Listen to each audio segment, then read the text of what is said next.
Lori just read one of the most important events in human history that has been ever known to man, that has been recorded for us. And it happens on a mountain.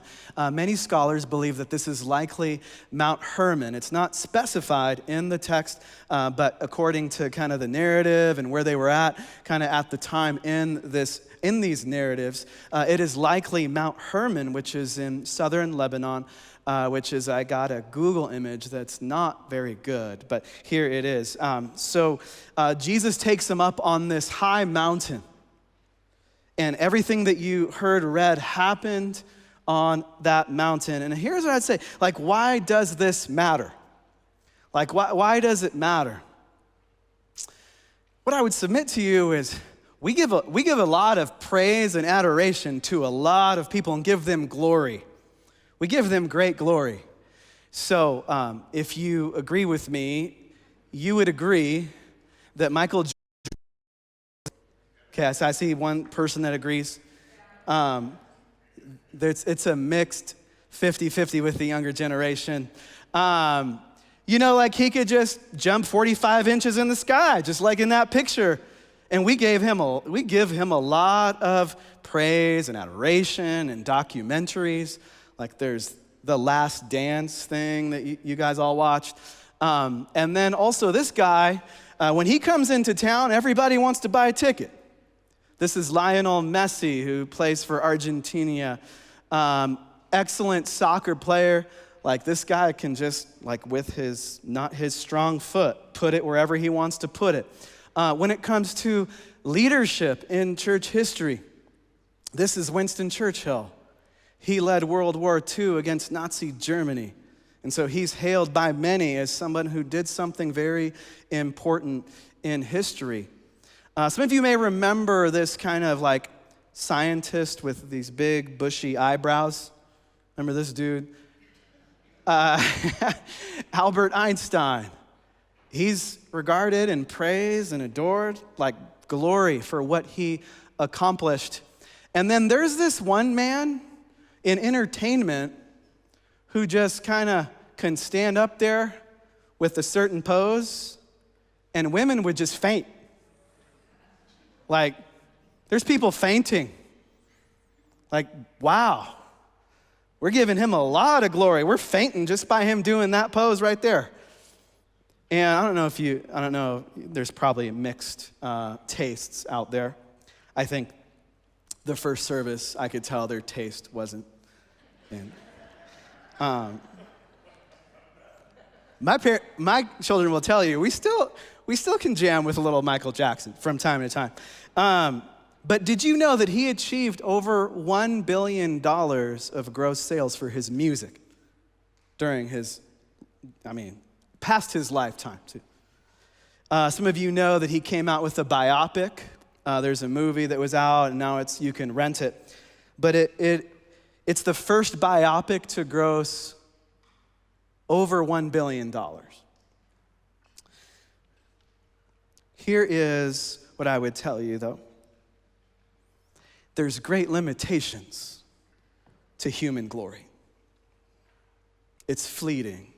That's the word that the writer of Ecclesiastes says. It's fleeting. Like, there's a lot of people that didn't make my list today. And in 1,000 years, some of these guys won't even be remembered. And some of these people are dead. There's also great limitations because there's something called human weakness and sin. And some of you are aware of some of the failures of some of these people. We're not going to go into that because that's not what we do. But here is the big idea today that I pray that you'll take home into your heart and your soul and your perspective. It's this: human beings receive glory from men. Jesus possesses glory from God. He doesn't even need it from us. He already possesses it.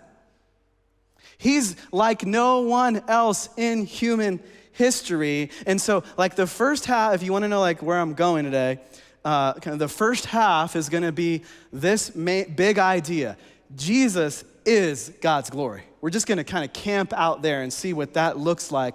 And then the second part, of the sermon will just be what God the Father's voice said. Listen to him. Sound like a pretty easy outline? Jesus is God's glory. Let's listen to him. Even in 82 degrees in here, we got this. All right. So the point is this, that these people, we give them great glory, but on this mountain, with Peter, James, and John, there is another kind of glory that no eye has ever seen. And Peter is an eyewitness, and he writes this to what he saw on the mountain.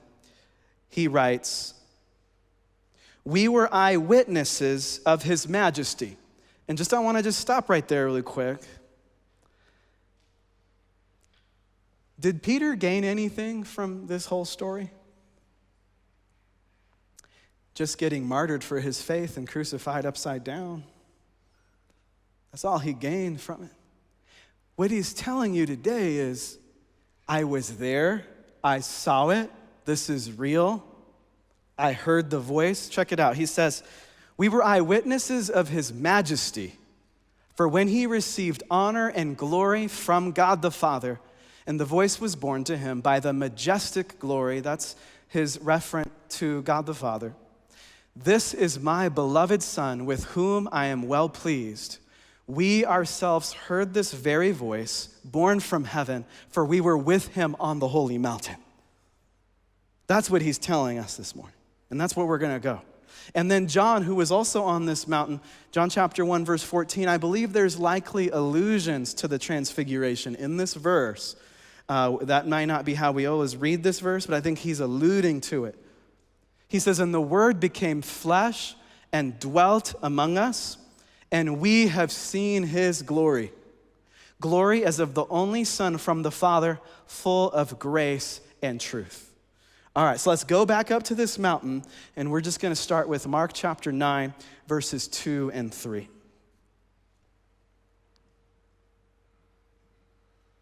Mark writes this, "And after 6 days, Jesus took with him Peter and James and John." These are inner three. These are three men that Jesus made a special investment in for the sake of the mission and the church, and led them up a high mountain by themselves. That's what we know about the narrative. This is a high mountain, higher than some of the ones we've looked at in this series. And then it says he was transfigured before them. Let's just pause there.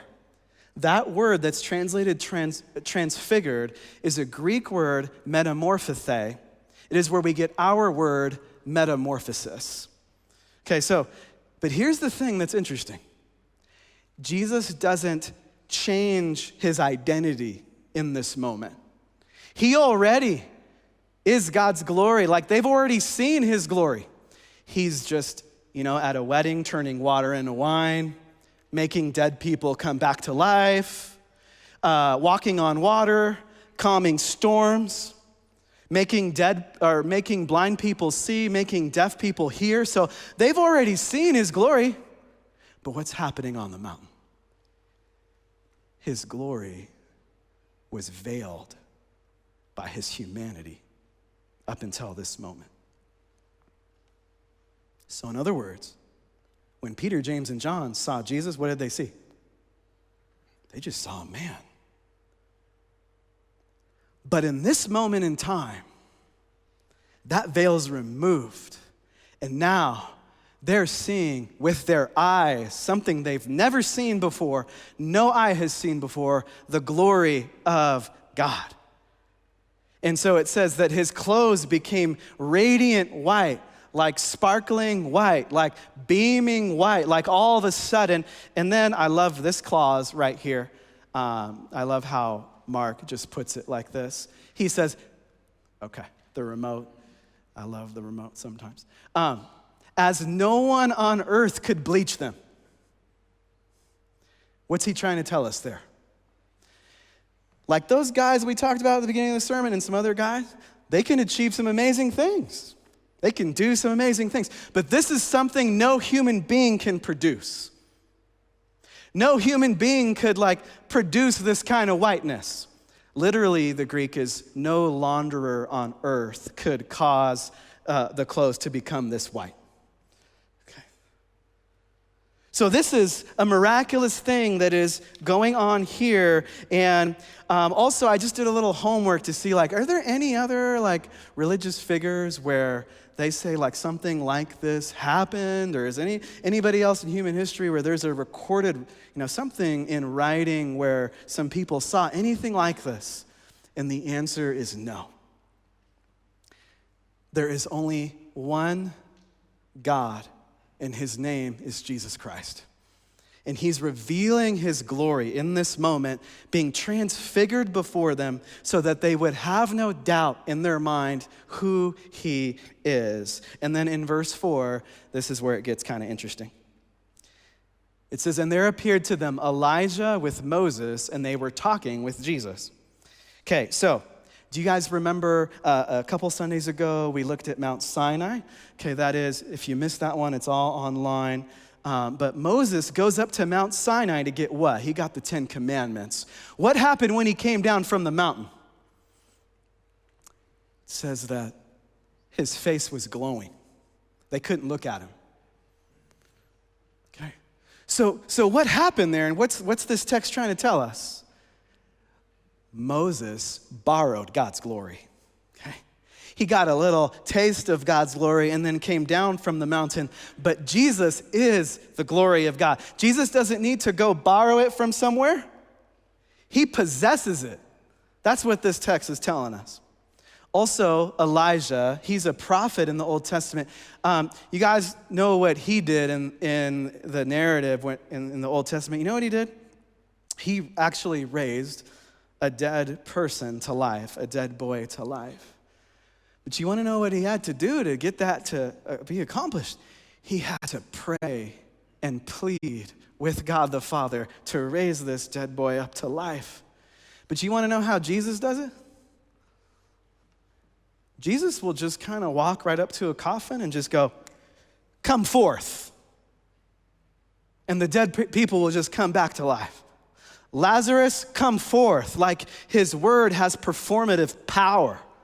And so what is this text telling us? It's telling us this: Elijah and Moses borrowed God's glory, and they're like some Michael Jordans of the Old Testament, but Jesus is greater. Jesus is the glory of God standing right there in front of them. Also, check this out. What books of the Bible did Moses write? He wrote the first 5 books of the Bible. Jewish people call that the law, all right? It's those first 5 books in your Bible, the law. Also, who is Elijah? He's a prophet, and he's considered one of the most prominent prophets in the Old Testament. So what do you have kind of embodied here? For Jewish people, how did they talk about the Old Testament? Law and prophets. That's what's being represented here. So what's going on in this text? God is saying that in these 39 books that we call the Old Testament, there are over 300 predictive prophecies about a coming Messiah, 300 details about his life, from where he would be born, to that he'd be betrayed by a friend, that he would die by mode of execution before it even was a mode of execution, that he would be raised from the dead, that he would ascend into heaven. There's all these details about his life, and I'm telling you beforehand so that when he comes, you would have no doubt who he is. That's what God the Father's doing in this moment. He's wanting to tell you, he is the Son of God. He is coming from me to you to save you, to reveal who I am so that you can have a relationship with me. And he wants you to have no confusion. Why? God's not a God of confusion, but he's a God of clarity for you. He doesn't want this to be I don't know, I'm not sure. He wants you to, 300 predictive prophecies. Just really quick, that's why I'm here right now. I was a non-believer, not following Jesus, walking in great darkness in my life. One of the biggest truths that transformed my life was predictive prophecy. There's no way that 300 of these things come together in one guy, and all these different writers don't know each other, speak different languages, and are writing at different times in human history, but it all comes true in this one man. God wants you to know in this moment, in this experience, on this mountain, this is the Son of God. And then here is where the narrative kind of gets, to me at least, entertaining. This part's kind of funny to me. But verses 5 and 6, it says, "And Peter said to Jesus, 'Rabbi, it is good that we are here. Let us make 3 tents. One for you, and one for Moses, and one for Elijah.'" And I like this sentence here by Mark. "For he did not know what to say, for they were terrified." Like if you were up there, you'd be terrified too, right? Like, what is going on? And then Luke's gospel is my favorite because when Luke's telling the story, he goes, yeah, Peter was kind of sleepy. He was kind of waking up from a nap, and he didn't really know what he was talking about. They just put it in parentheses. So scholars are like, okay, what is Peter saying here? Like, what is the point of this? And what I would tell you is that in the Old Testament, they had, the word for tent is tabernacle. And why did they have a tabernacle? Or why did they do this? Or why did they have tents? It would be to memorialize and kind of contain the glory of God. So Peter had something in mind here. But then, check this out. God says, all right, Peter, you want to have like 3 canopies? I'm going to show you something now. And a cloud overshadowed them. Just as in the tabernacle, they would witness the presence of God with what? A cloud was right over that tabernacle. And then also, when Moses was on Mount Sinai, on that big mountain, what happened? There was a cloud. And then when they were traveling in the wilderness, what was kind of hovering over them so that they would know God was with them? A cloud. See, so God's not playing games here. He wants to make it clear what's happening.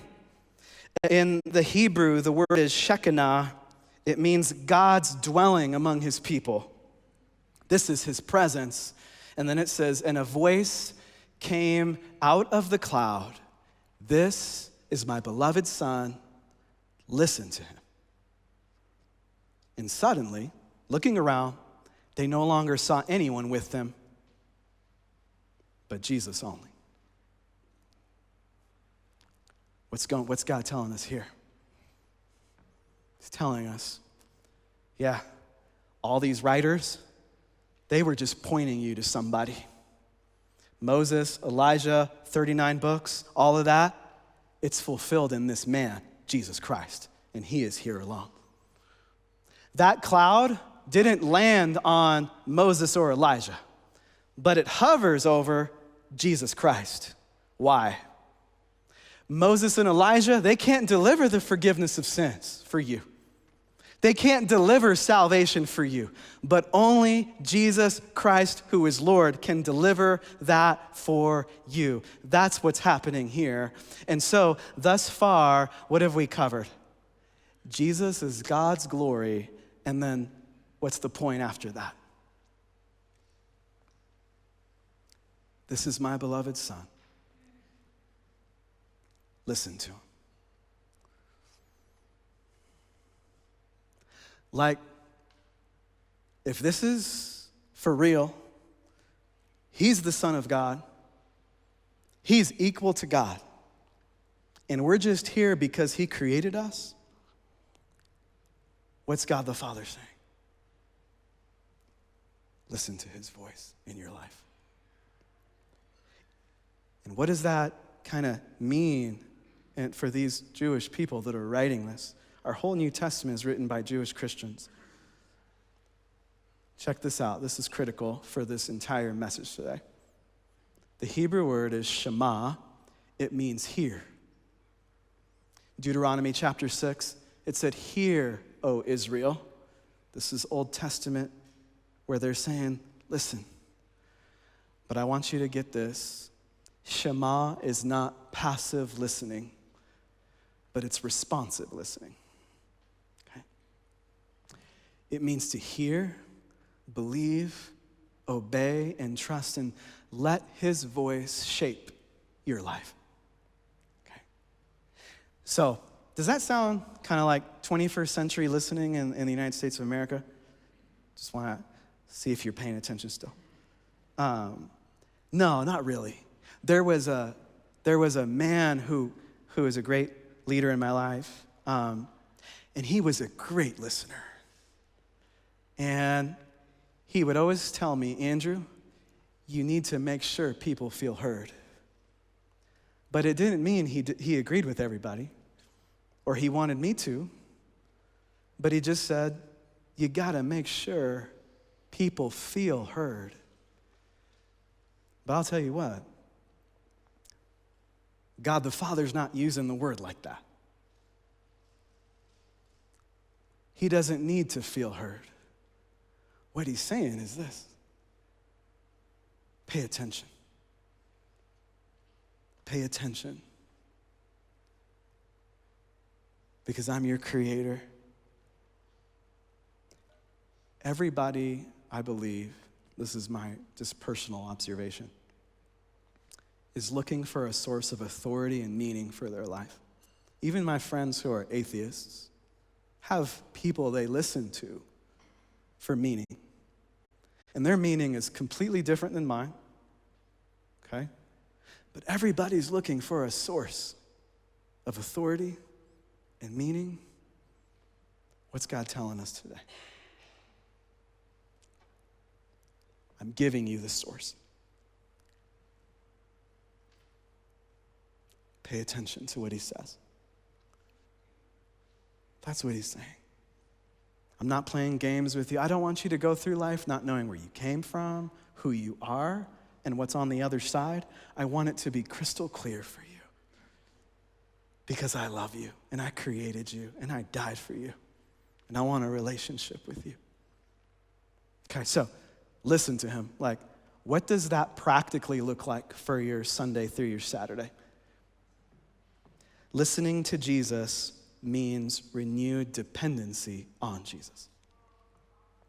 A couple years ago, I was with my son Abraham at a retreat called Lutheran Valley Retreat. How many of you have heard of that? Okay, there we go. Little engagement in 82 degrees. You guys are doing great. LVR, right? So there was this time, it was like after 10 p.m., and the camp counselor, she takes all the kids, all the fifth graders, and all of the parents, and I'm with a bunch of dads, and it's past our bedtime now. And we're on this nighttime hike, okay? So nighttime hike in the middle of Florissant, Divide area, Colorado, in the mountains in the middle of nowhere, and there's no light. But we're going on a blind hike. And about that time, I'm imagining my nice luxury mattress at my house, because I'm like, man, I'm about to trip and fall out here. Okay, but so here is the true story. Like, this is reality. We could not see a thing. But this lady was like, follow me. Listen to my voice. Step here. There's a step there. Step there. Don't trip. And like, we're on top of like a mountain with like cliffs. Matt Walton's nodding his head. He's like, yeah, this is for real. Here's my point. Can you imagine if we did not listen to her voice? What would have happened to us?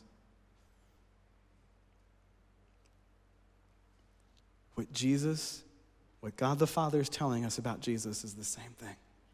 Jesus said, I am the light of the world. Whoever follows me will not walk in darkness, but will have the light of life. Proverbs 3, verses 5 through 6 says, trust in the Lord with all your heart. Lean not on your own understanding. In all your ways acknowledge him, and he will make your path straight. Okay? And then, remember all those people we talked about at the very beginning of the sermon? Every single one of them is a sinner, just like you and me. And Romans 3, verse 23 says, all have sinned and fall short of the glory of God. But what did Jesus do for us sinners so that we would depend on him? In John's gospel, you guys want to know where it says Jesus received the most glory from God? On Mount Calvary, when he died and was crucified. That's when he received the most glory. Because just like in that song we sang, the second song, it said, on him every curse and every sin was laid on Jesus Christ. See, that's something no one at the beginning of the sermon can accomplish. No one else in human history can accomplish for us except the Son of God, and his name is Jesus Christ. And then on that third day, he comes back to life, conquering death. Nobody in human history has done that for us except Jesus Christ. And so, if you are here and you haven't yet put your dependence on him, your faith in him, the invitation from God is always on the table. He loves you, and he will receive you with arms wide open. Renewed dependency is how we listen to Jesus. And then also, listening to Jesus means renewed priorities. How many of you here were last Sunday and you heard Mount Walton's awesome sermon? Okay. In our church, we talk about idols a lot. I thought Matt did an excellent job talking about that. Idols are this: good things. I'm going to piggyback a little bit. Good things, we make God things, and then they become bad things. So this could be money, sex, our appearance, leisure. This could be another person we're exalting. And these are all good gifts of God. But we exalt them to a place they're not meant to be, and then they become idols that become all-consuming obsessions. And then they become a bad thing for us. And then, hey, you might want to say, well, man, I want to be free, man. I want to be free. I want to do what I want to do. Spend my money how I want to spend it. I want to drink as much as I want to drink. But here's what happens. Our freedom turns to slavery. These false gods enslave us. So you might say, I want to drink as much as I want to drink. But then all of a sudden, it's becoming an enslaving thing rather than a gift from God now. If you want to know a summary of sanctification, sanctification is just a word of here's how we become holier after we receive Christ in our lives. Our idols go like this, and Jesus goes like this. That's it. That's sanctification. We put those idols to death, those obsessions to death, and then Jesus is resurrected and is renewed in us. And then also, listening to Jesus means renewed love.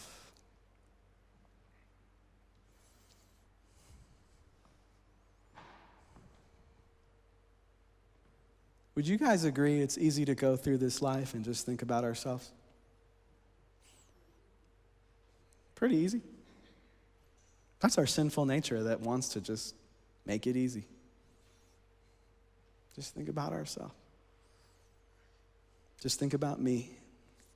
Just live for me. What do I like? What do I not like? What do I want to do? What do I not want to do? What do I feel like in this moment? That's our sinful nature, just wants us to live like that. See, but hey, we love because he first loved us. That's it. We love others because he loved us. We love our enemies because he loved us even while we were enemies. We love sinners because he loved us when we were sinners. we love sacrificially because he loved me sacrificially and unconditionally. And so I'm not gonna just be a consumer, but I'm gonna take that love and say, Jesus, how can I live for you? You are the meaning, you are the purpose of my life. And like the Apostle Paul, I'm not going to just live for me, but I'm gonna live for the Son of God who loved me and gave up his life for me.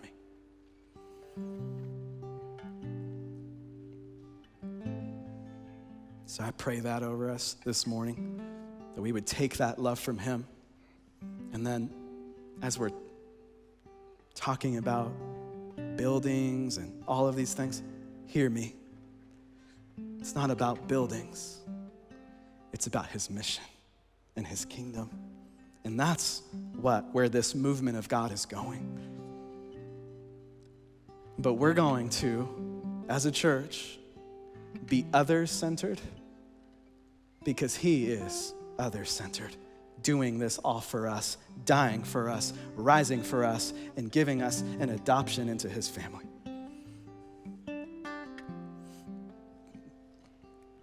In closing,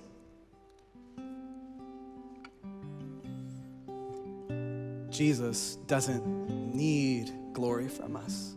He is God's glory, manifest, transfigured on that mountain for us to see and to witness.